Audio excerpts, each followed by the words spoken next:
కాంగ్రెస్ ప్రభుత్వం 100 రోజుల పాలనపై మీ అభిప్రాయం? మేము కాకతీయ యూనివర్సిటీ విద్యార్థులం. మన కాంగ్రెస్ ఇప్పుడు అధికారంలోకి వచ్చి 100 రోజులు ముగించింది. వాళ్ళు అనుకున్నట్టుగానే కొన్ని పథకాలను అమలు చేశారు. మన ముఖ్యంగా ఫస్ట్ అయితే ఫ్రీ బస్ అని పెట్టారు.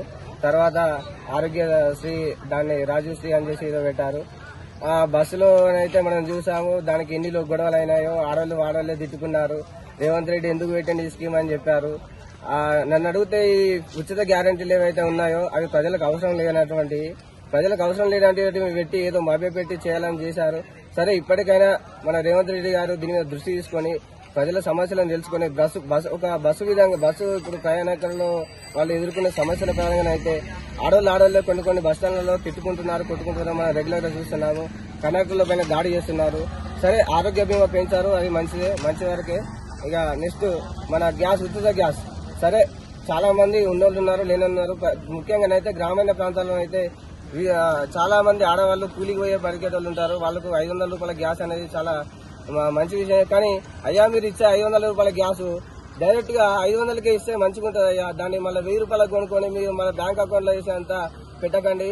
ఎందుకంటే గ్రామీణ ప్రాంతాల ఆడవాళ్ళ దగ్గర బ్యాంక్ అకౌంట్లు ఉండవు, వాళ్ళకంత చదువుకొని ఉండరు, ముసలోళ్ళు ఉంటారు, కూలి పోయేటోళ్ళు ఉంటారు. డైరెక్ట్ మీరు 500కు వాళ్ళకి ఇంటికే చేరిస్తే అది చాలా సంతోషంగా ఉంటుంది అయ్యా. దాన్ని కూడా కొంచెం చూడండి రేవంత్ రెడ్డి గారు.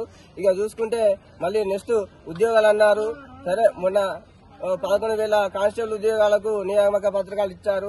సరే, దాన్ని అయితే రిక్రూట్మెంట్ ఇచ్చింది గత ప్రభుత్వం బీఆర్ఎస్ మాత్రమే. సరే, మీరైతే దాన్ని రిక్రూట్మెంట్ చేశారని ఒక పోస్టర్ వేసుకున్నారు. అయ్యా, మెగా డిఎస్సీ అని పెట్టారు.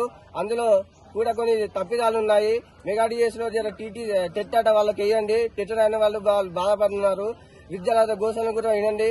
మొన్నదాకా అశోక్ సార్ గారు చాలా కష్టపడ్డారు. దాని మీద చూస్తారు. మొన్న బల్మూరి వెంకటన్న పోయి పరామర్శించడం జరిగింది. ఇంకా ముఖ్యంగా చూసుకుంటే ఈ 6 పథకాలలో ఉచిత కరెంట్ ఒకటి. అయ్యా, ఉచిత కరెంట్ అన్నారు, 200 యూనిట్లు అన్నారు. కానీ గ్రామీణ ప్రాంతాల్లో పోయి చూస్తే ఉచిత కరెంట్ అనేది వాళ్ళు ఇంత ముందుకైతే ఎలాగైతే వాడారో అట్లనే ఇంతకుముందు అయితే వాళ్ళు ఎట్లయితే వాడారో దాన్ని మాత్రమే తీసుకొని వాళ్ళకి అంత మాత్రం యూనిట్ల కరెంట్ ఇస్తున్నారు. 200 యూనిట్ల కరెంట్ మాత్రం ఇవ్వట్లేదు. అయ్యా, ఇప్పుడు 200 యూనిట్ల కరెంట్ అన్నప్పుడు కొంచెం పేదోడు ఉన్నాడో ఫ్రిడ్జో కూలరో అదో ఇదో కొనుక్కుంటాడు. అయ్యా, దాన్ని మీరు చూడండి, ప్రజల దగ్గరికి అధికారులను పంపించండి. ఆ 200 యూనిట్ల కరెంట్ అనేది 100 యూనిట్లలో 200 యూనిట్లో ఎంతో కొంత వాళ్ళు సరిపోయేంత మరి ఇన్ని రోజులు వాడినట్టు కాకుండా ఇప్పుడు కొంత కొత్తగా మీరు పెట్టాలని మీకు విన్నపిస్తున్నాం. ఇక మీ గెలుపు కారణమైన మీ హామీలను చక్కగా అమలు చేస్తే రాబోయే రోజులలో మీకు మంచి భవిష్యత్తు ఉంటుందని కోరుకుంటున్నాం. అలాగే మన మాజీ ముఖ్యమంత్రి బీఆర్ఎస్ అధినేత కేసీఆర్ గారు, ఆయన మంది కూడా చాలా సింపతి ఆయన పుంజుకుంటున్నాడు. ఏదో విధంగా ఎక్కడ చూడలేదు. మనం వింటున్నాం. ప్రజలను మోసం చేసిన నాయకులనే చూసాం, కానీ నాయకులను మోసం చేసిన ప్రజలను మొట్టమొదటిగా చూస్తున్నామని సోషల్ మీడియాలో వైరల్ అయిన కొన్ని న్యూస్లు చూసాం. మీ miss you are best IT minister అని మీ వీడియోలు చూసాం. అయ్యా, రేవంత్ రెడ్డి, మీరు గుర్తుంచుకోవాల్సింది ఏంటంటే ఇప్పుడున్న దుద్దిల్ల శ్రీధర్ బాబు ఎప్పుడైతే ఐటీ మినిస్టర్ గా ఆయన ప్రమాణ స్వీకారం చేశాడో అప్పటి నుంచి ఇప్పటి వరకు అయితే అంతగా ఆశించినంత ఫలితం ఏం రాలేదు. ఆయనే దానిపైన దృష్టి పెట్టుకుని మన ఐటీని కాపాడాలని కోరుకుంటున్నాం. ఇంకా ముఖ్యంగా మీ సమీకృత పరిపాలన అందరూ ఒక దిక్కుగా ఉండి, మీ మంత్రులందరూ ఒక మాట మీద ఉండి, ఎక్కడున్న జై తెలంగాణ అనండి, దయచేసి జై సోనియమ్మ, జై కాంగ్రెస్ అని పక్కన పెట్టండి. మన తెలంగాణ నినాదాన్ని నిలబెట్టండి. మీరు ఎక్కడికైనా పోండి, మన ఆత్మగౌరవాన్ని కాపాడండి. తెలంగాణ ప్రజలు ఆత్మగౌరవంతో బతికే ప్రజలు. వాళ్ళ ఆత్మగౌరవానికి భంగం కల్పిస్తే బీఆర్ఎస్ కే ఏ జరిగిందో మీకు కూడా ఖచ్చితంగా జరుగుతుంది. రాబోయే ఎంపీ ఎలక్షన్లు ముందటున్నాయి. అయ్యా, జాగ్రత్తగా గుర్తుంచుకోండి. మంచి గారికి సీట్లు ఇవ్వండి, గెలిపించుకునే బాధ్యత మాది. కానీ మీరు కూడా రాజకీయంగా చేస్తే మాత్రం ప్రజలు ఎవరు ఊరుకోరు. మీ నాయకత్వ లక్షణాలను కాపాడుకుంటూ ప్రజలకు మంచి చేయాలని కాంగ్రెస్ ప్రభుత్వాన్ని కోరుకుంటున్నాం. ఇకపోతే ఇప్పుడు ఉన్న రాజకీయ పరిణామాల ప్రకారం మొన్న చూసాం, బీఎస్పీని వదిలిపెట్టి ప్రవీణ్ కుమార్ సారు వెళ్లి మన బీఆర్ఎస్ లో కలవడం జరిగింది. మొన్న మన కేసీఆర్ కేసీఆర్ ఆధ్వర్యంలో బీఎస్పీ సారు మన బీఆర్ఎస్ కండువా కప్పుకోవడం జరిగింది. సరే, రాజకీయ పరిణామాలు ఎప్పుడు ఎలా చోటు చేస్తాయో మనకు తెలియదు. అక్కడ విషయం ఏదైనా ఉండొచ్చు, ఆయనకి ఏదైనా ఫోర్సులు వచ్చి ఉండొచ్చు, ఏదైనా జరగచ్చు. దానికి అనుకున్న కారణాలు మనకు తెలియకూడదు.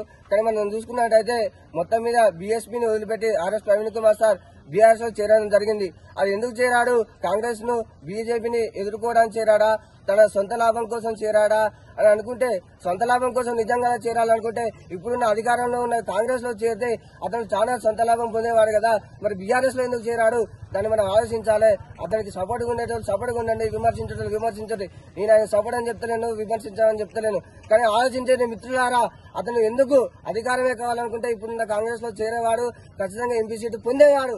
ఆయనకున్న అధికారానికి, ఆయనకున్న నాలెడ్జ్ కి, ఆయన ఒక ఐపీఎస్ ఆఫీసర్ కాబట్టి ఇప్పుడు ఆయన చేరింది బీఆర్ఎస్ పార్టీ. అది ఇప్పుడు పక్కకున్న పార్టీ, ఇప్పుడు విమర్శలు ఎదుర్కొంటున్న పార్టీ కాబట్టి అది కూడా మనం ఆలోచించాలి. అయ్యా ఇక మన రేవంత్ రెడ్డి చివరిగా ఒక చిన్న ముచ్చట. అయ్యా ఇప్పుడు 1,00,000 కోట్లు బట్టి కట్టిన కాళేశ్వరం ప్రాజెక్టు 2 నెలల్లో వర్షాకాలం వస్తుంది. అయ్యా దొర బాంచను ఇప్పుడు ఏదో అంటే చిన్నగా ఇరిగిందనో దాన్ని పక్కన పెట్టారు. అయ్యా ఏదో ఉన్నదో లేదో ఉన్న రోజులు నడిచింది, 1,00,000 కోట్లు ఖరాబ్ అయినాయి.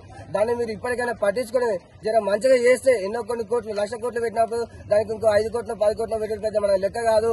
దాన్ని కాపాడుకుంటే మీరు మంచిగా చేయండి. ఆయన ఏదో కట్టాడు, దాన్ని మీరు మంచిగా చేసి ప్రజలకు నీళ్లు ఇవ్వండి, తాగునీరు ఇవ్వండి, సాగునీరు ఇవ్వండి. ఇప్పుడు పడ్డ చీకలు కూర్చోండి. 2 నెలలు అయితే వర్షాకాలం వస్తుంది. మీరు ఇలాగే అలసత్వం చేస్తే ఉన్నది 1,00,000 కోట్లు బరాబరి నీటి మట్టం అవుతాయి. అవి బరాబరి ఉన్నదే. కాళేశ్వరాన్ని కాపాడుకుందాం, 1,00,000 కోట్లను కాపాడుకుందాం. జై తెలంగాణ, జై కాకతీయ యూనివర్సిటీ, జై జనజాతి జాతులు.